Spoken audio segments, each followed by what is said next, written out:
He's my Lord. He's my Lord. As I call on our pastor. He's my Lord.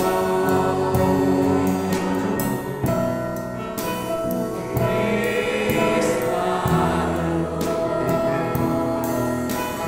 Thank you, Lord. He has risen from the dead, and He's Lord.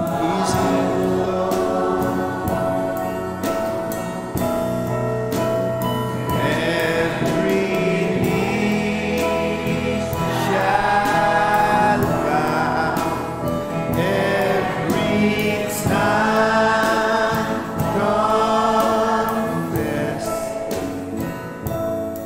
that Jesus Christ is Lord.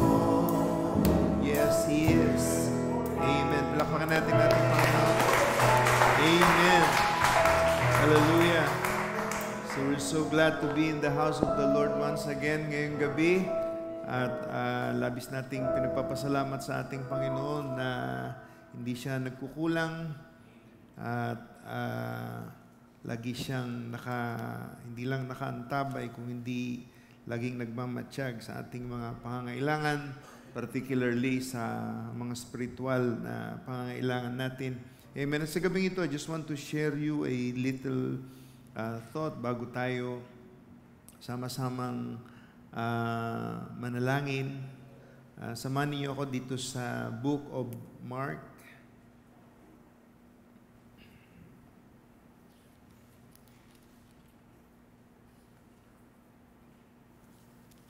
Chapter 6. Okay, let's start from verse 34. Medyo mahaba ito, but just want to see what the Lord wants us to see here. Sa Mark chapter 6, 34. And Jesus, when He came out, saw much people and was moved with compassion toward them, because they were a sheep not having a shepherd, and He began to teach them many things. And when the day was now far spent, His disciples came unto Him and said, This is a desert place, and now the time is far past. Send them away, that they may go into the country round about, and into the villages, and buy themselves bread, for they have nothing to eat. He answered and said unto them, Give ye them to eat.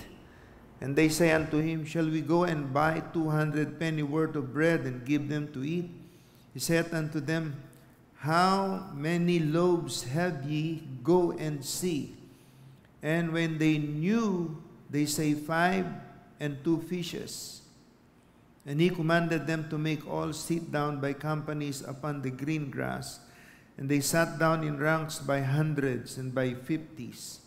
And when He had taken the 5 loaves and the 2 fishes, He looked up to heaven and blessed and brake the loaves and gave them to His disciples to set before them.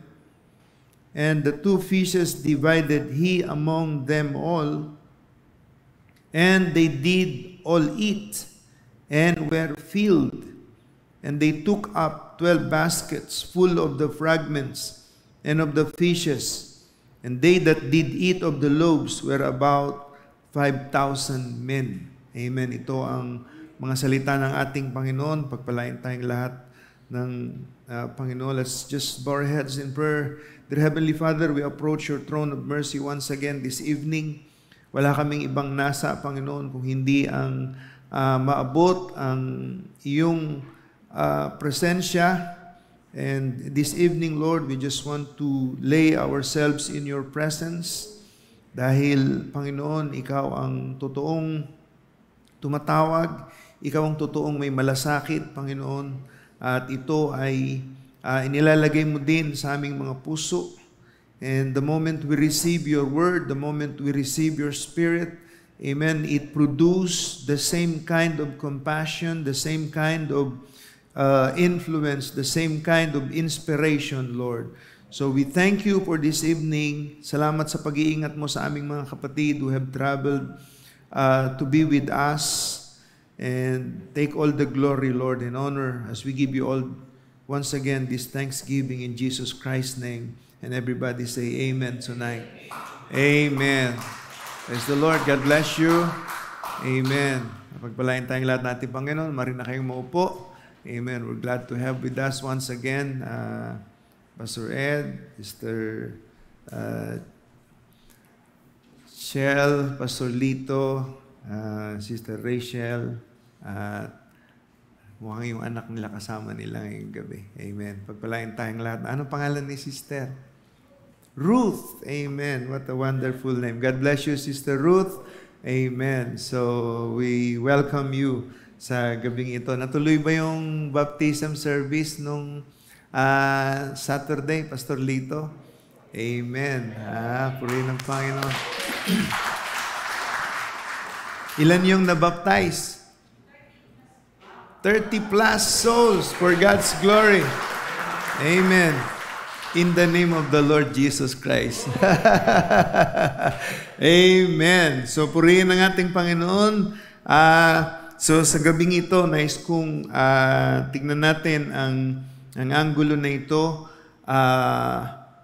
being moved by compassion. No? Being moved by compassion. Compassion is another word for love. No? It's a deeper word for concern. So, sa binasa natin, nakita natin, ito ang ating Panginoon. Kausap niya yung kanyang mga alagad. You see, the preaching of the word is not just word, revelation after revelation after revelation. But it is being preached with compassion. Amen? So, at ito ay compassion, of course, compassion ito sa kaluluwa, no? Dahil kaya may pangangaral ng salita ng ating Panginoon to save soul. But you see, moving from that spiritual need, dito kung titingnan natin yung mga alagad pa yata yung naiinip eh. Sabi nga, haba na ng preaching. You can send them away. Pauwi mo na sila. Okay, bigyan mo sila ng break. Punta sila sa bayan at nang sa ganun, makakain sila. No? Send them away, sabi sa verse 36. Send them away that they may go into the country round about and into the villages and buy themselves bread, for they have nothing to eat. Amen? Ang dami nito by the thousands, no? Pero sabi ni Lord, He answered and said unto them, give ye them to eat. So, the preaching of the word is feeding the word. Pero may kasunod na responsibilidad din ang pagpifeed ng word eh. Si Lord, hindi lang niya sila binusog sa spiritual, sa pangangaral. Sabi ng Panginoon, bigyan niyo sila ng makakain. And they say unto him, shall we go and buy 200 penny worth of bread and give them to eat? He said unto them, how many loaves have ye? Go and see. So now, mamimili ba tayo? Sapat ba yung pondo natin para mamili? Libo to. 5,000 men. Wala yung mga women and kids. Sabi ni Lord, bigyan nyo sila ng pagkain. Hindi sinabi ang sabi ng mga alagad, they say unto him, shall we go and buy 200 penny worth of bread and give them to eat? Pero sabi ni Lord, ano ba meron kayo? Di ba? How many loaves have ye? Ibig sabihin, Gano'ng karaming tinapay ang nasa inyong mga kamay, nasa control ninyo? Di ba? Hindi gano'ng karami yung tinapay na nasa poder ng Panginoong Hesus. Di ba? Ang tinatanong niya, yung mga alagad, yung mga follower na, gaano ba karaming tinapay ninyo? Nakikita ko dito mga kapatid, ipinapakita ng Panginoon yung burden. Amen? Ako na nga nag-preach, ako pa magpapakain.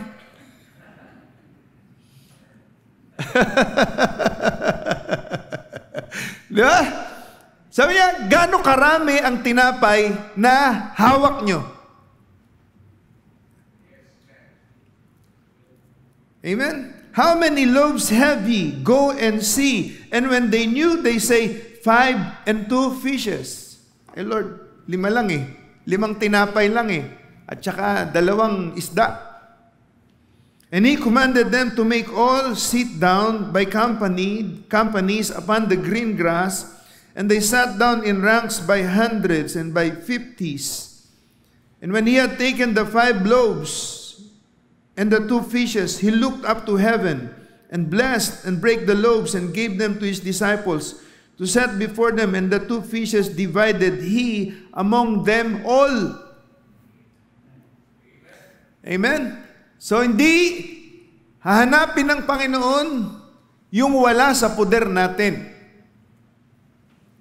Tayo ay merong responsibilidad kung ano ang nasa ating mga kamay. Hindi rin pinaasa ng Panginoon. Naku, marami akong kontrata. Pag dumating yung kontrata at nakolekta ko, pag may down payment na, walang mahabang usapan. Sabi ng Panginoon, ano yung nasa kamay nyo? Ano yung nasa control nyo? Ngayon. Hindi sa susunod na linggo. Hindi pag nakakuha kayo ng whatever you have. Amen? At ang pinapakita dito ng ating Panginoon, God will take care of the rest if we are willing to sacrifice what we have. Amen. Sabi ng Panginoon, how many loaves have ye? Go and see. And when they knew, they say 5 and 2 fishes. Kokonte. Isipin mo, mga kapatid. Pero, ang sumunod sa verse 39, and he commanded them to make all sit down by companies upon the green grass. O ngayon, alam ko na kung ano yung nasa control ninyo. At inalign nila sila, pinapwesto nyo sila. Relax lang kayo.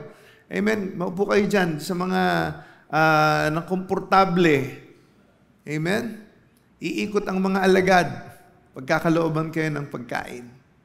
Amen. He commanded them to make all sit down by companies upon the green grass, and they sat down in ranks by hundreds and by 50s. And when he had taken the 5 loaves and the 2 fishes, he looked up to heaven and blessed and brake the loaves and gave them to his disciples to set before them, and the 2 fishes divided them he among them all. So ang nakita dito mga kapatid, number 1, there is a need. Amen? The preaching of the word is to meet the needs of the souls. Amen? Pero yung natural, ibig sabihin, kasama ang natural sa spiritual. Hindi lang puro spiritual. Hindi naman puro natural lang. Di ba?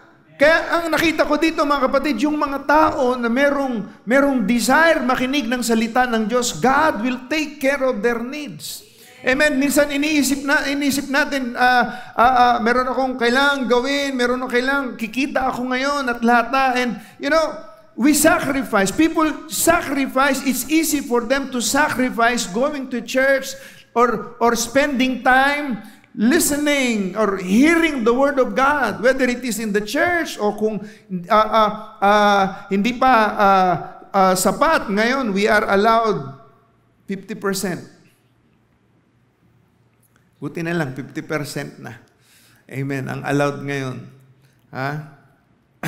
Pero ang Diyos ay mabiyaya sa atin. Di ba? Alam niyo na may ibig ko sabihin. Mabiyaya ang Panginoon sa atin. So,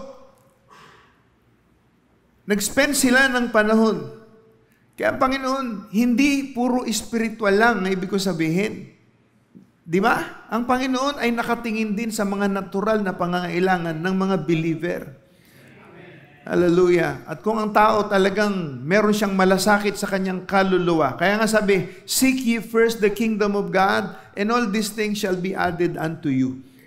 Ang problema lang nila, yung makakain nila nung panahon na yun. At pinuproblema yun ng mga alagad.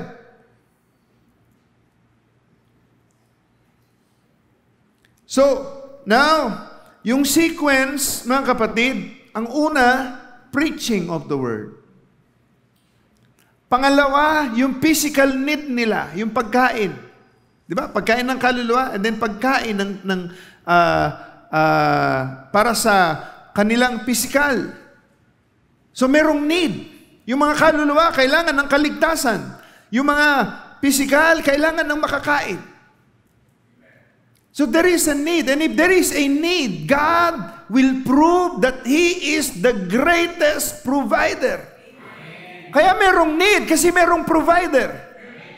Amen? So, ito tingnan natin mga kapatid. At dito sa pangailangan na ito, amen, hindi nila nakita, of course in the Old Testament, ay mayroong mga bumabang mga mana mula sa kalangitan. Amen?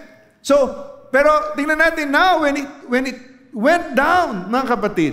Now, dito sa panahon na ito, anong nangyari? Dito sa panahon na ito, mga kapatid, walang mana na ipinangako ang Panginoon. Kundi mula doon sa kung ano yung nasa kanilang mga kamay. Amen.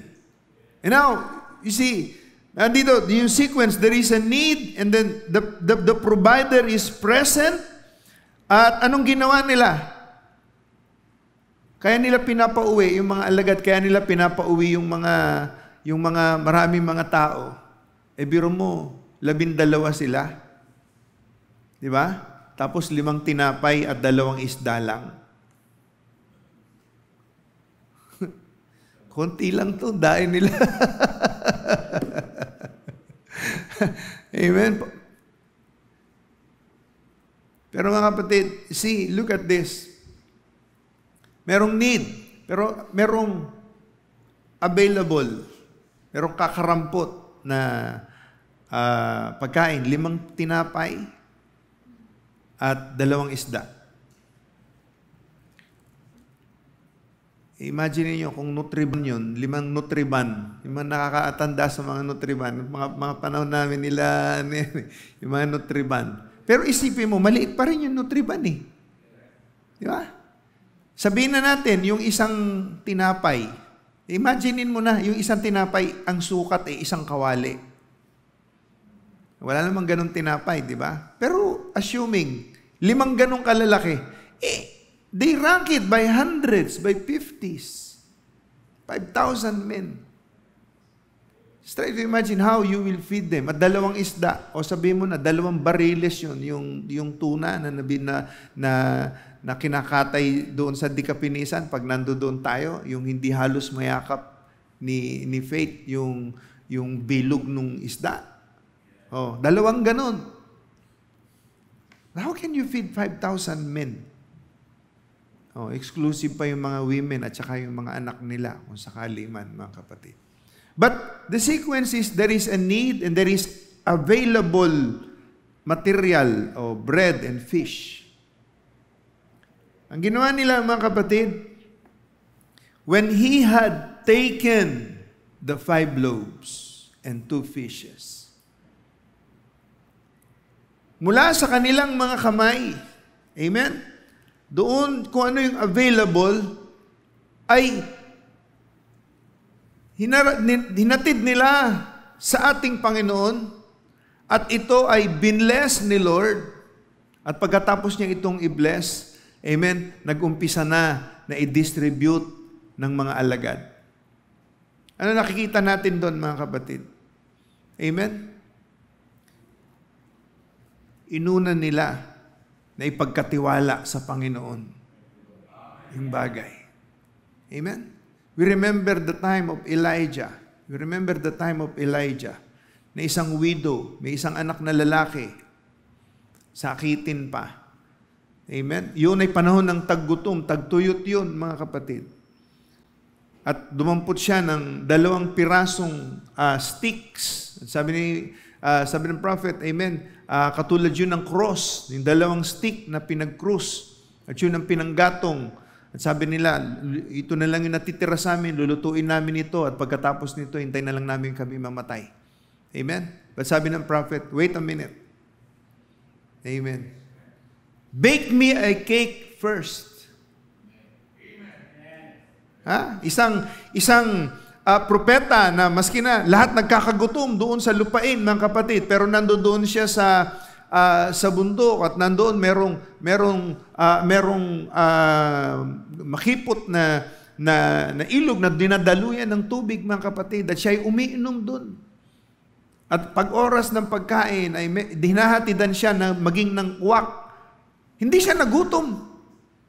Dahil nagpo-provide ang Panginoon, sukdulan, utusan niya, mga kapatid, yung uwak para pakainin si Elias. Amen? Ibig sabihin, nung pumunta si Elias doon sa lugar, amen, nung mag-ina, amen, taggutom doon, pero si Elias hindi nagutom kailanman. Maganda ang pangatawan ni Elias. Amen? Hindi siya high blood. Ayos ang kanyang uric acid. Nagpapasalamat ako sa Panginoon. Nininervyos yung asawa ko eh. Amen? Pero sabi nga nung sa kanya, sabi nga nung doktor, resulta na yan ng edad. Ayan, di ba? Kaya hinahabol niya ako eh, para medyo, ang tawag dito, nagkakaedad na kasi siya.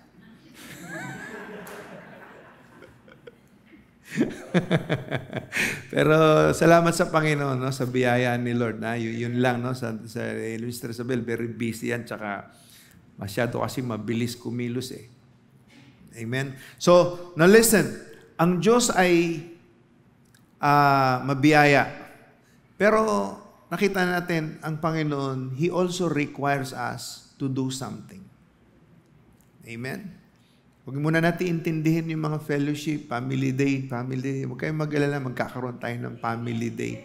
Loobin ng Panginoon, tiisin na natin. Wala tayong anniversary, March usually, 2nd taon na natin, hindi tayo nagdadaos ng church anniversary. No? Pero loobin ng Panginoon, pagdating ng, ayaw ko kung anong araw yung June 12, holiday naman yan. Sana matapat sa magandang petsa. O kung tingnan niyo kung anong petsa yung June 12, di ko nakita eh.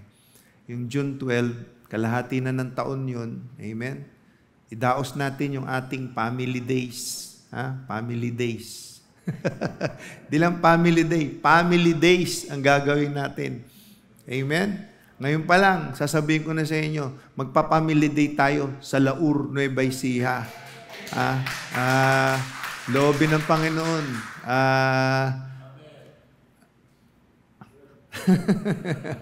Amen. May resort naman dun eh.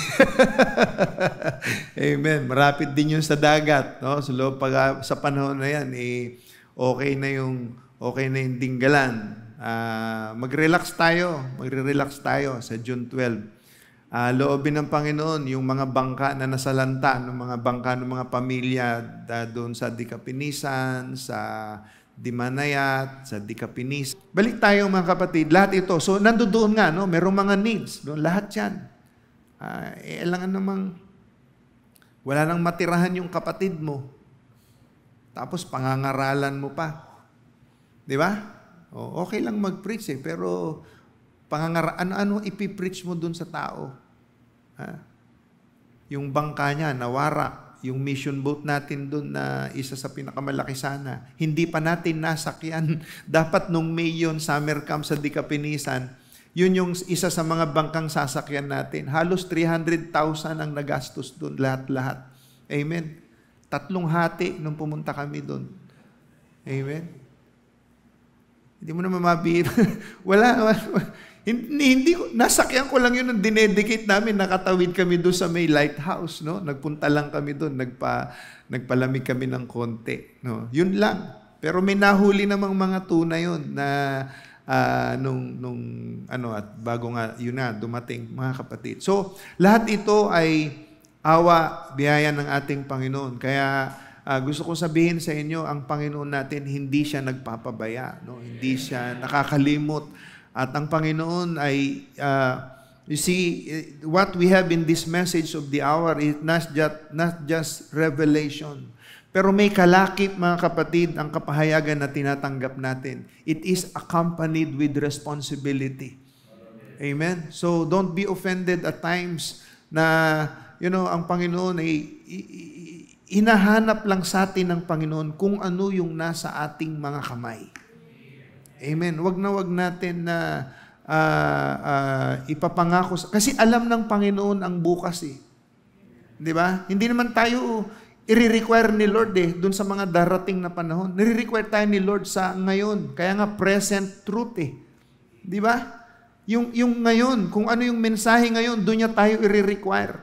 At kung ano yung mga bagay na hinihingin nito, mga kapatid. So, look, nagsabi ang mga tao, ng mga alagad niya, anong gagawin nila? Ang Panginoon ay ibinalik sa kanila ang tanong, ano nasa kamay niyo?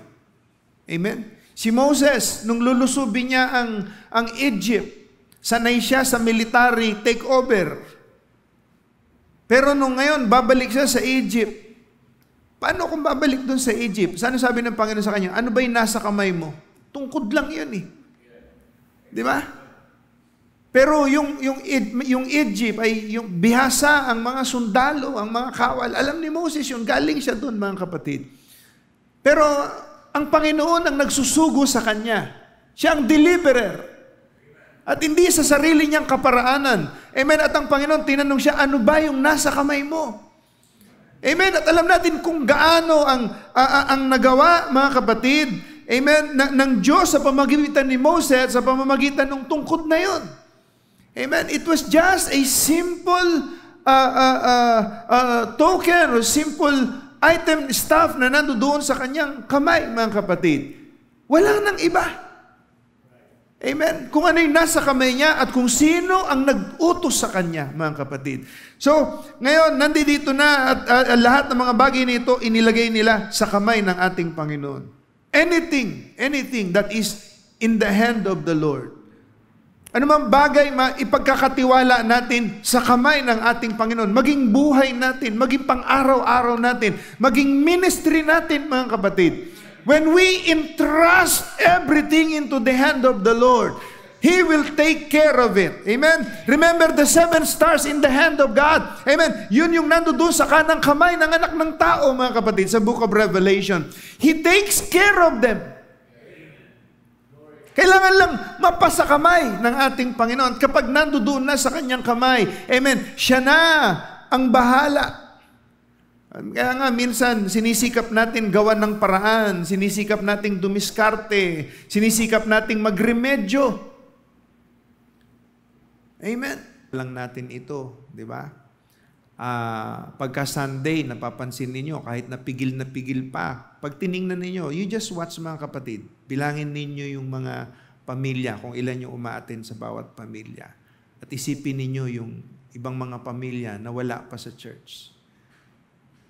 Pag nag 100% tayo, hindi na tayo kakasya dito sa loob ng church na naabot nito. Di ba? Kaya nga sabi ko, itong lugar na ito, mas makakaigi ito na durugin na natin yan, tapos maglagay tayo ng mezzanine dito, at pagkatapos, ayusin na natin itong kisame na ito. Yung bubungan yan, mula pa nung umpisa yan eh. Di ba? Kaya nga nagagalit yung kapitbahay natin dyan dahil nakaganon sa kanila. Pag umapaw yung alulod, nagrereklamo. Wala ka naman magagawa kasi kahit naman wala yun, pag tag-ulan lang naman yun. Diba? Pero sana nga, dalangin ko, bago mag-tag-ulan, amen, ay mabago natin yan, kaya ganyan yung kisame niyan. Dahil pa ganyan yung bubungan. Pero itong area na ito na extension, nakaganon na yung bubong, papunta na dito. Kaya, may mga bagay, mga kapatid, na kailangan nating gawin because we have compassion for souls. Diba? Oh. Dati, pinagpapawisan tayo pagka may gawain. Ngayon naman, nangingiki kayo pagka may gawain. Di ba? Pero ang Panginoon, hindi naman dyan natatapos. Ang gusto ko sabihin, maganda yung lugar na natin kumpara naman sa maraming mga simbahan. But what I'm looking for, sa gusto kong sabihin ngayon is, let us have compassion for others. Diba? Move. We should be moved with compassion. Amen.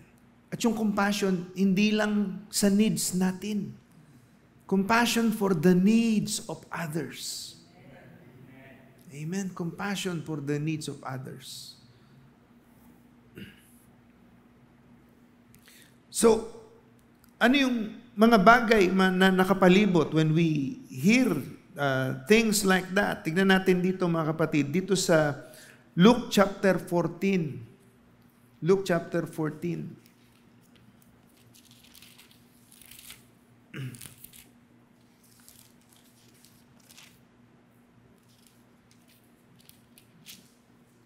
Verse 25. This has something to do with the cause of discipleship. And there went great multitudes with him, and he turned and said unto them, If any man come to me, and hate not his father and mother and wife and children and brethren and sisters, yea, and his own life also, he cannot be my disciple. And whosoever doth not bear his cross and come after me cannot be my disciple. For which of you, intending to build a tower, sitteth not down first, and counteth the cost, whether he have sufficient to finish it? Number one, there is always a cost of discipleship. Yung mga alagad, gusto nilang sumunod sa Panginoon. Kaya nga sila mga alagad eh. Mga followers yan ng ating Panginoon. Sabi ng Panginoon, sino mang tao na lalapit sa akin at hindi niya kamumuhian ng kanyang ama, ang ina, ang asawa, ang mga anak, mga kapatid na lalaki at mga kapatid na babae, maging ang sarili niyang buhay, hindi siya maaring maging alagad ko. Amen. Ang ibibang sabihin nito, awayin natin yung nanay natin, awayin natin yung tatay natin, awayin natin yung mga kapatid natin. Ang sabi dito, amen, if any man come to me and hate not his father, his mother, his wife, children, brothers, sisters, and his own life. Amen. Now, ito isang bagay mga kapatid, when we obey God's call, we will be facing things that we need to sacrifice. Na maging ang ating mga sariling buhay, ang sabi dito, ang ating sariling buhay, in his own life also, he cannot be my disciple. So dito na ipapasok mga kapatid, the very principle that the prophet of God said, eternal life is living for others. Ang sabi niya, kung ang iniintindi nyo lang, kung ang minamahal nyo lang, kung ang tinitignan nyo lang ay yung sarili ninyong pangangailangan. Amen? You don't have eternal life. But he who has eternal life, amen, he knows how to live for others. Yung buhay nila, amen, ay hindi para sa ganang sarili nila. That is the true essence of eternal life. Eternal life is living for others. Amen. Dahil maliban na isang tabi natin ang ating mga sarili, isang tabi natin ang ating mga pangailangan, i-priority natin ang iba kaysa sa atin. You know, we are living in the day and age na ang mga tao selfish. Di ba? In the last days, men shall be lovers of themselves. Kaya nga dito na uso sa panahon natin yung selfie, di ba? Kasi gustong-gusto lagi nakikita yung sarili. O hindi naman natin pinagbabawal yun. Okay lang naman yun. No? Okay lang na magpa-picture ka. Baka mamaya sabihin si Brother Danny, masama na mag-selfie. Hindi. Hindi yun ang gusto kong sabihin. But the anointing of this age, mga kapatid, ito yung panahon na ang mga tao, generally, except the true believers of the Word, ay laging inuuna yung kanilang sarili kaysa sa iba. But that is not eternal life. Amen? Isipin yung mga alagad, because the Spirit of God is not yet in them. Alam nila, may 5 pirasong tinapay, may 2 isda, tapos pauuwiin yung mga audience. Kasi secured na sila. Amen? But the Word will always correct the error, mga kapatid. So, nandito, amen. So, you see, now the cause of being a disciple is to deny yourself. Sabi ng prophet, una ang Panginoon. Di ba? Sunod ang pamilya. Ikaw huli. Laging una ang Panginoon. Amen. So, now, and whosoever doth not bear his cross and come after me cannot be my disciple. For which of you, intending to build a tower, sitteth not down first and counteth the cost, whether he has sufficient to finish it? Cost. Now, from natural, we're moving back to the spiritual side, mga kapatid. We need to count the cost. Now, when you are a disciple, you preach the Word. Di ba? May magandang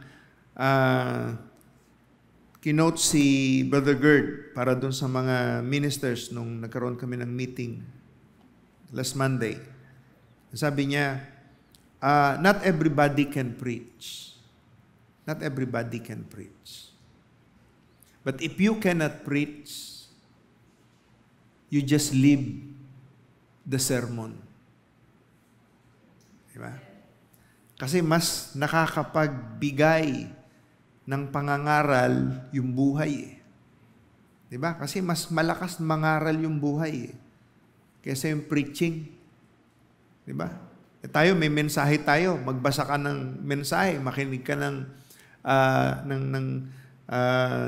preaching. Meron ka na ipipreach But if we cannot live the sermon, if we cannot live the preaching, we better not preach it. Ang ganda ng statement na yun ni Brother Gerd, di ba? Kaya paalala yun sa mga ngaral. At tayo ganun din.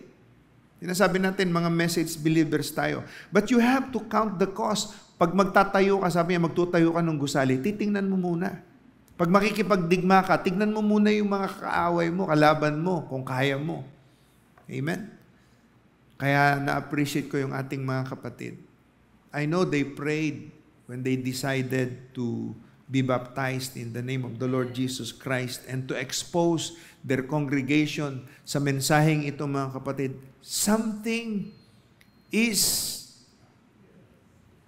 being considered dito, mga kapatid. There is a cost. There is a price to pay. Diba? So, Pastor Ed and Pastor Lito and their families, they need our prayers. Hindi ganun-ganun lang yun. Diba?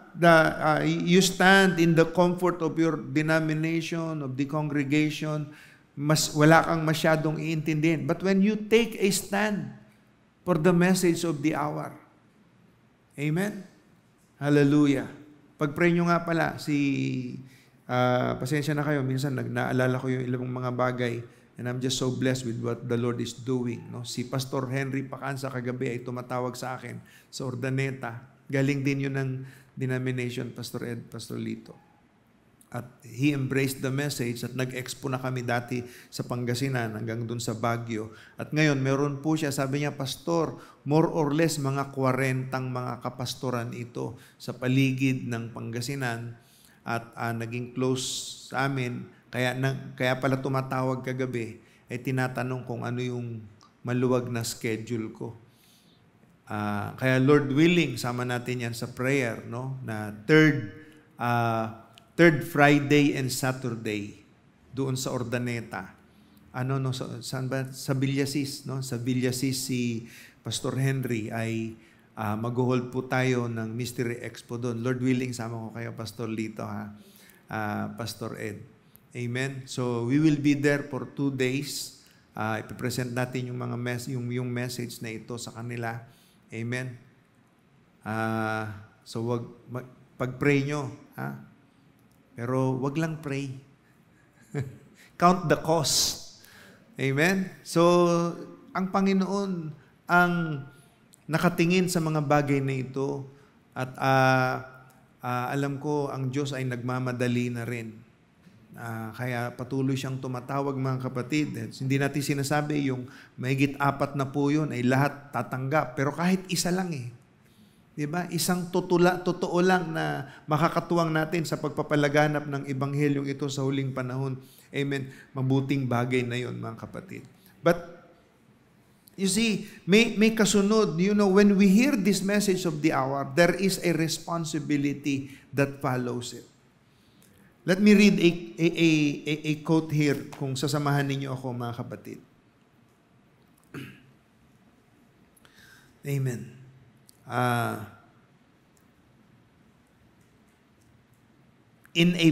Pakiclick mo, Sister Sarah. In a bad shape, mentally and physically. Message niyan, in His presence. She was in a bad shape, mentally and physically. Ayan. Ayan, sabi diyan, look at that little prostitute down there that day at Samaria. That woman, she was in a bad shape mentally and physically. We know that sa John chapter 4 to. But as soon as she seen that sign done of the Messiah, she said, we know Messiah is coming to do this. Thou must be His prophet. So remember sa John chapter 4, di ba? Una, akala niya Hudyo. At sumunod, nakilala niya siya bilang propeta. And later on, he said, I'm that Messiah that was written to come. She recognized it. She never asked one more question. She started right quick with the responsibility to know that if she had found that and come into the presence of God, she was responsible to tell somebody else about it. So kung alam natin, mga kapatid, that this message of the hour is the truth for this day, we recognize the truth. Hindi yan titigil sa atin. Ang sabi ng prophet, ang babaeng ito, after she came into the presence of God, she was responsible to tell somebody else about it. Hallelujah, right? Any man that comes into the presence of God is responsible before God from that minute on to tell somebody else. So tayong lahat mayroong responsibilidad. Sabi mo, tiyak ka na ang mensaheng ito ang maghahanda sa iyo sa pagbabago ng katawan, pagsalubong natin sa ating Panginoong Jesucristo. Then, if you know that this is the truth, you are responsible to tell it to somebody else. Kaya, palabasin, di ba? Hindi lang nananatili sa atin. Palabas, mga kapatid. Now, the Lord, amen, nanaog siya, alam niya na siya ang salita, alam niya na siya ang katotohanan, amen. Siya ang tinapay na bumabang galing doon sa langit, mga kapatid. At nais niyang ibahagi ito. Meron siyang compassion. Doon dumarating yung compassion. Sapagkat kung hindi niya ipapaalam sa mga tao, amen, ang judgment, ang kaharian ng Diyos, mga kapatid, mapapahamak yung mga tao. And so he was moved with compassion. Now why are we sharing this message of the end time? Because we have compassion. Ang dami pang mga tao, nasa loob pa sila ng mga kadiliman ng denominasyon at nadadaya at lahat na, mga kapatid. But you know the truth. You have heard the truth. At hindi yan titigil dapat sa atin. We should be responsible to tell somebody else, look at Abraham, look at Moses, look at Peter, look at Paul. The moment they come into the presence of God, recognize themselves sinners, and seal their testimony with their life. Look at that little lady. She couldn't stay no longer. She went to the city and told the men, come, see the man. And told the men, come, see the man that told me the things I've done. Isn't this the Messiah? They could not deny it because it was scriptural. Certainly, yes, they've got to do it. A man, when we got a responsibility of telling others, as Moses did, as Peter did, as Paul did, after these things. You've seen it and come into His presence. You're responsible for the message to get to somebody else. You just cannot sit still with it. You must take it to someone else.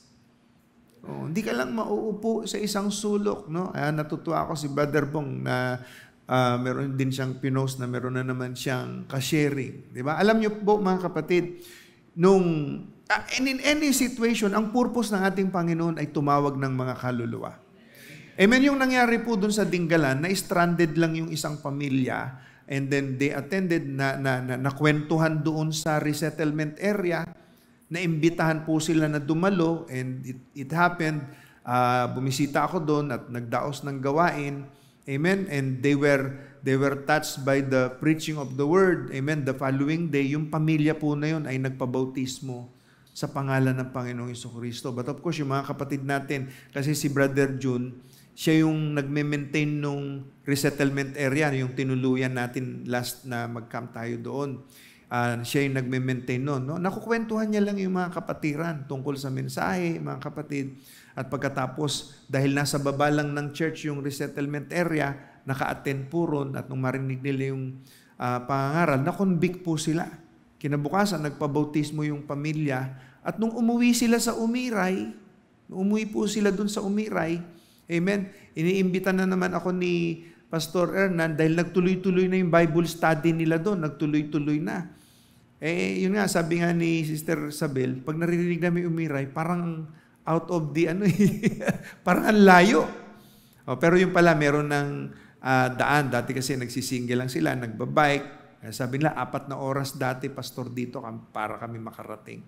Ngayon po, mga kapatid, ngayon merong isang tulay na ginagawa doon, mga 20 to 30 minutes yung tulay. Ang kabila ng tulay, Quezon na. So, magkakalapit lang pala yan, no? Nasa pagitan lang ng Sierra Madre. Ngayon, mga kapatid, yung isang pamilya na nabautismuhan, dinala nila yung mensahe doon sa kanila. 2 weeks ago, si Pastor Hernan nagbautismo ng 13. Di ba? Dito ko nakikita yung principle, mga kapatid. So, nashiran lang sila Tapos nandito, hindi nagkasya sa kanila yung overflowing yung kagalakan nila. Amen? At inaya nila yung mga manggagawa doon. Although, nagpupunta doon sina Brother Joey, sina Brother Chode, nagtitinda sila ng mga siopaw, ng mais, at kung ano-ano pa. Ayun lang. Ngayon po, mga kapatid, yung lugar na yun, although pinahiram lang yung lugar, no? Ngayon, another need na naman dahil meron kaming tinignan na property doon. Amen. Ako, iniisip ko lang, hindi ko naman problema yan. Problema ng Panginoon yan di ba? Kung idadaan niya sa atin at tayo pagpalain ng ating Panginoon, di maganda, meron tayong bahagi. Kaya nga sinasabi ko sa inyo, mga kapatid, ang pangangaral ng Ebanghelyo, ng mensahe, hindi lang ito puro revelation. Di ba? Palalabasin mo yung tao sa denominasyon, palalayasin ng denominasyon, pagkatapos walang matuluyan, walang simbahan, bibigyan mo spoken word. Tama rin yun, pero hindi yun sapat doon sa panahon. Kaya nakikita mo, mga kapatid, ang mensahe, hindi lang ito malalim na aral. Matinding responsibilidad ang mensahe, mga kapatid. At sana ito ang dumating sa Capstone Believers family. Amen. I'm appealing, I'm preaching to you, mga kapatid, amen, na ang pangangaral ng mensahe, hindi lang ito deep revelation, but this is a great responsibility. Amen.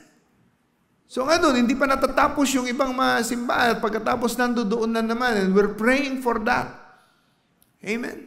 We're praying for all these things, at alam ko, mga kapatid, alam ito ng ating Panginoon. At ako, isang bagay lang ang sinasabi ko. At sinasabi ko ito sa Capstone Believers family. At nawa, maraming Capstone Believers family ang nakikinig sa gabing ito sa ating prayer meeting.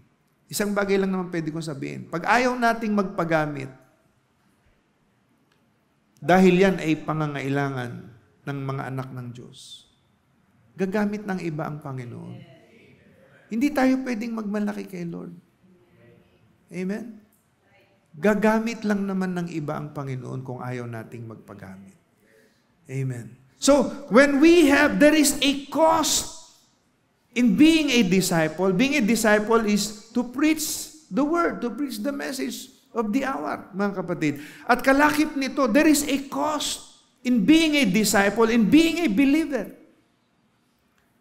At ang responsibilidad nito, mga kapatid, ay hindi lamang spiritual, maging sa mga material, mga kapatid. Amen? Dahil ang Panginoon, tinitignan niya kung gaano natin pinapahalagahan ang mensaheng ito. There is always a cost. There is always something in exchange of getting something. Pero babalikan natin ng Panginoon. Ang Panginoon, napakahalaga natin sa Kanya. And what cost the Lord? It cost His own life.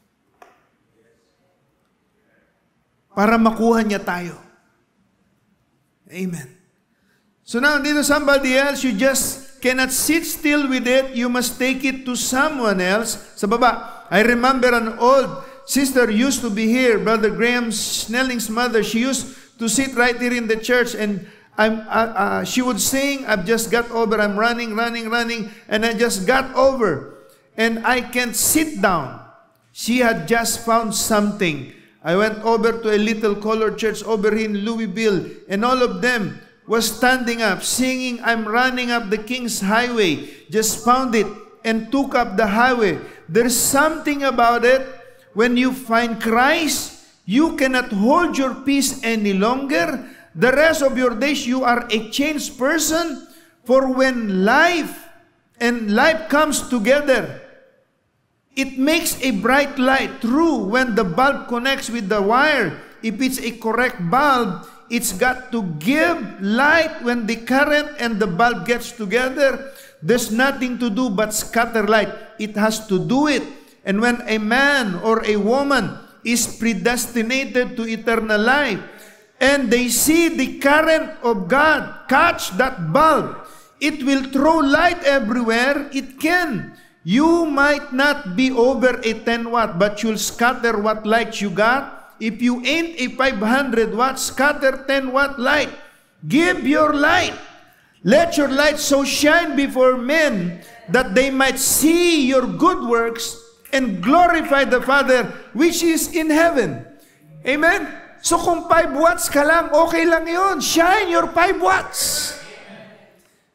Kung 10,000 watts ka, amen, huwag mong ibigay lang yung 5 watts. Amen, pero kahit anong wattage ng bulb yan, kung hindi yan makukonekta, di ba? Hindi yan mag-iilaw. Kung nasa box lang yung bombilya, hindi yan magliliwanag. Kahit na ilang watts yan, mga kapatid. No? So, you see, kung ano lang yung binigay ng Panginoon, kung ano lang yung wattage, yun lang ang i-require ng Panginoon. Diba? Ba't mo paghahanapan yung 5 watts ng 25 watts na liwanag? Diba? Yun lang ang dinisenyo sa Kanya. Amen? Ganon din yan sa ministry. Ganon din yan sa church. Hindi yan pinag-uusapan yung malaking ministry, yung malaking simbahan at maliit na simbahan. There is no big eyes and little U's. Amen? Ang ano lang, ang i-require lang ng Panginoon, what do you have? Amen? Kaya nga, yung widow doon sa templo, mga kapatid, na sila'y pumupunta doon sa templo at nagbibigay sila ng kanilang mga kaloob, kanilang mga bahagi. At ang Panginoon at ang mga alagad ay nandoon. You know, all these things nandoon yung mga alagad. At yung mayaman ay nagbibigay sila ng marami. Amen? Pero yung widow, mga kapatid, ay nagbigay lang siya ng 2 mites. Pero ang sabi ng Panginoon, sino sa kanila ang nagkaloob ng higit na malaki? Yung mayaman na nagbigay ng malaki na labis lamang ng kanilang tinatangkilik. O yung babae na nagbigay ng 2 mites, pero yun ay buhay niya. Amen. Ang daming mayaman dun sa Sarephat na pwedeng puntahan ni Elijah. Pero bakit tinuro siya ng Panginoon dun sa widow na yun? It took life. Sabi niya, pagkatapos nito, mamamatay na kami. Amen? Pero sabi nung ni Elijah, bake me a cake first. Amen? So, nandoon, kasi yung sacrifice, amen, is something that you feel. Something that takes part of you. Diba?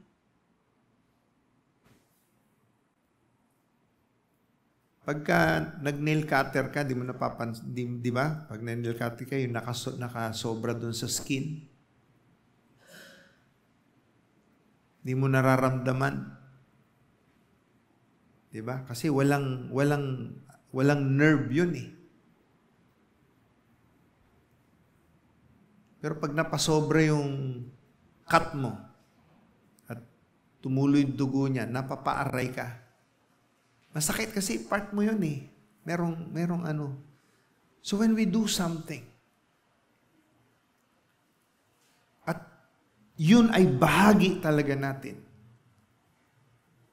nararamdaman natin yun. And compassion, kaya nga compassion, you are being moved. Sabi ng Panginoon, He was moved with compassion. At dapat ganun ang pagkilos natin when we do something, when we preach the word, when we share the gospel, when we share our resources. It is something that we feel. Nararamdaman mo. Amen. Because it's actually part of you. Kaya ang Panginoon, nung bumaba siya dito sa ibabaw ng lupa, naramdaman niya eh. Kaya nga siya yung lamb, siya yung kordero. Naramdaman niya. Yung kamatayan, natikman ng ating Panginoon sa laman. Tumulo ang sarili niyang dugo. It was His sacrifice. And not just part of Him. Pero yung kabuuan ng ating Panginoon. Hallelujah. What's the reason? Compassion. So in anything that we do, there should be compassion behind it. Pag-ibig ang nagpapakilos sa atin. Pag-ibig ang nagbibigay ng inspirasyon sa atin. At dahil dito, mga kapatid, sa mga inspirasyon na ito, makita natin, amen, whether it will take our reputation, whether it take our influence, we have to accomplish something. It will take resources sometimes. But because we have compassion, we're willing to do, we're willing to accomplish. Amen? Ang Panginoon, ang nagpakilos sa Kanya, yung Kanyang compassion. So let us check, mga kapatid, sa gabing ito, as we approach our prayer meeting this evening. What is actually moving us to do something for the Lord? Amen. At ang mensahe din na nagsasabi sa atin, when we want to do something, we should always check our motive and objective. Hallelujah. So, compassion comes with responsibility. At dapat lahat, pagkatiwala natin sa Panginoon, sa kamay niya. Di ba? Dahil yung kamay niya ang nagmumolde. We are His workmanship. Amen. So, matandang kwento na yon. But always the hand of the Lord is so powerful. The moment He started holding us, nakita natin kung gaanong may mga bagay na nangyari sa ating mga buhay. I remember that old story once again about that old violin na nandoon sa auction. Just a quick background story before we close. Amen. Nabenta na lahat ng mga antigong bagay doon sa auction. Pero meron na lang isa na hindi nabibenta at yun yung old violin. No. This is one of my favorite stories. Kaya yung auctioneer, para matapos na lang, kasi that was the agreement, hindi matatapos yung auction kung hindi ubos yung mga items doon. Hindi sila magsasara. Kaya para matapos na lang, tawaran nyo na to. At yun ang pinakamurang tawad. No? Unang tawad ay $1. At para matapos na lang, iuwi na lang yun ng kung sino. Amen. But there is an old man in one corner. And he was moved. Amen. Na tinitingnan niya yung old violin. Wala namang isip yung violin. Pero dahil isa siyang maestro, isa siyang bihasa sa pagtugtog, meron siyang compassion doon sa old violin. At sabi niya, sandali, bago bayaran niya ng $1, let me hold it first. At nung ito ay kanyang nilinis, pagkatapos ay tinono niya yung mga kwerdas at nilinis niya ito, mga kapatid, at yung sable ay inayos niya rin. And he started to play the old violin. Amen. Lumitaw yung tunog, yung tugtog. At hindi pa siya natatapos tumugtog. In the middle of that old musician, violinist, ay umpisa isang tumayo yung mga tao. And tears were flowing in their cheek. At nagumpisa nilang tawaran ng $100, $500, $1,000. At ang totoo niyan, isa yon sa mga pinakamahal na item na dapat sana'y mura, pero isa yon sa pinakamahal na natugtugan. Amen? Nung ito ay tugtugan at nandoon sa kamay ng isang master violinist. Amen. So everything, when it is being laid in the hand of the master, ano mang bagay, maliit na bagay na taglay natin, maliit na bagay na talento, pagka pinagkatiwala nyo yan sa Panginoon, pag-awit, pagtugtog ng mga instrumento, pangunguna sa awitin, pag-MC, maliliit na responsibilidad sa bahay-sambahan, sa ministry, no matter how little it is, but it's not the size of talent, ng gift, ng resources na nasa, it's not the amount. But it is our full confidence to the right hand. And that is the hand of the Master. Ministry. It doesn't matter, maski na maliit o malaking ministry. Ang mahalaga, ang Panginoon ang humahawak. Ang Panginoon ang nagmamando. Ang Panginoon ang humihipo, mga kapatid. Hallelujah. Kayo mga alagad, para silang yung old violin, wala sa tono nung una. Pero dahil nanatili sila sa control ng ating Panginoon, later on, di ba? Na itono sila, na isaayos sila. Kaya kahit na sinong tao na wala sa tono ang buhay, pag nahawakan siya ng tamang kamay, Amen? Maliit na blessing. Pag pinagkatiwala natin yan sa kamay ng Panginoon, pinagamit natin yan sa kamay ng ating Panginoon. Whatever we have. Not the future, but what we have right now. Hallelujah. Kaya saan man kayo naroroon ngayong gabi, bago tayo sama-samang manalangin, I want you to bow your heads this evening. Amen. And let's just approach the Lord. And as your eyes are closed,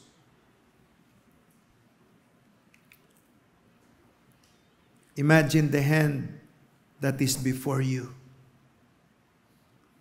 At anong bagay ang gusto mong ipagtiwala sa Kanya?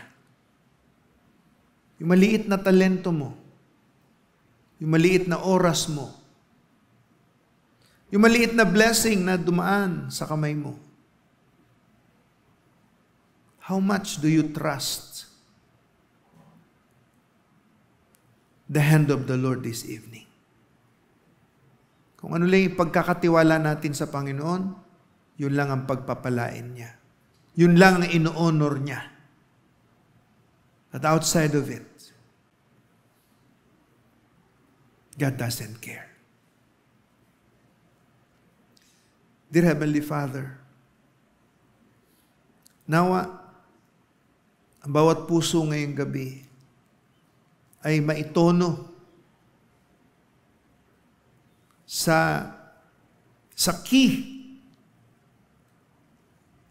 of C, compassion. Key of D, dedication, devotion.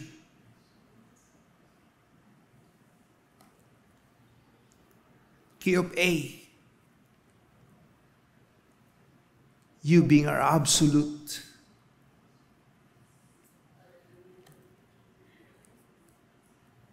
Oh Lord Jesus, itono mo lahat ng buhay namin, Panginoon. Ang buhay namin higit sa lahat. Mga bagay na hindi namin lubos may pagkatiwala sa iyo. Mga problema namin, minsan, Panginoon, sinosolo namin. Pasanin namin, Lord. Nais namin gawing mag-isa, remedyohang mag-isa, Panginoon. We're too proud, Lord, that looks like we can do everything. Pero Panginoon, yung sukat ng kumpiyansa namin sa iyo ay nakadepende sa sukat ng mga bagay na isinusuko namin sa iyo. Lord God, sa gabing ito, narito ang iyong mga anak and also those people that are at the edge of this streaming. Pahayag mo sa amin, Panginoon, mga bagay na